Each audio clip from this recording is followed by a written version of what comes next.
So today is about what I think should be deemed as the dirtiest word in the English language. And what is that dirty word? It's the word control. And how do we get ourselves in trouble?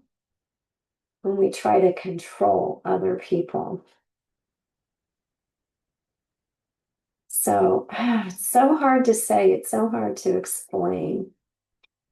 When we try to control other human beings, we tell them our thoughts and our suggestions. And for many people, we take away those suggestions.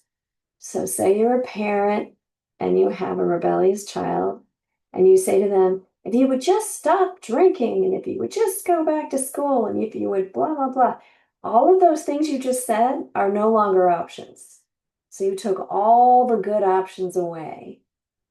There are people in this world that really need to feel like they're autonomous beings, that what they choose because they choose freely and they own it.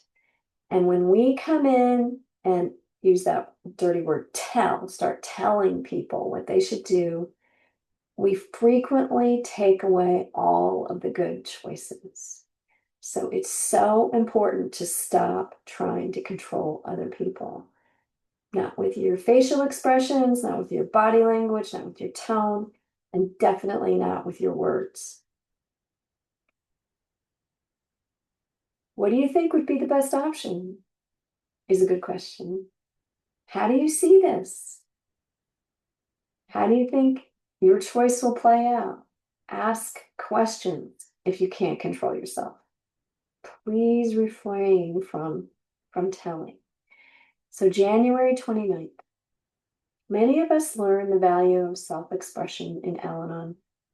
We discover how we feel and benefit from giving voice to those feelings when it seems appropriate. But there's a difference between expressing ourselves and using words to control others. Sometimes the only way I can determine whether I'm trying to control someone else or whether I'm simply expressing my feelings is by noticing how many times I say the same thing. If I mention something that is on my mind and then I let it go, no matter what response I get, I am speaking sincerely.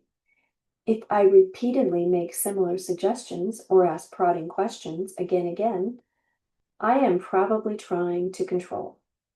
If I am satisfied only when the other person responds in a way I consider desirable, agrees with what I said, or takes my advice, then I know I've lost my focus.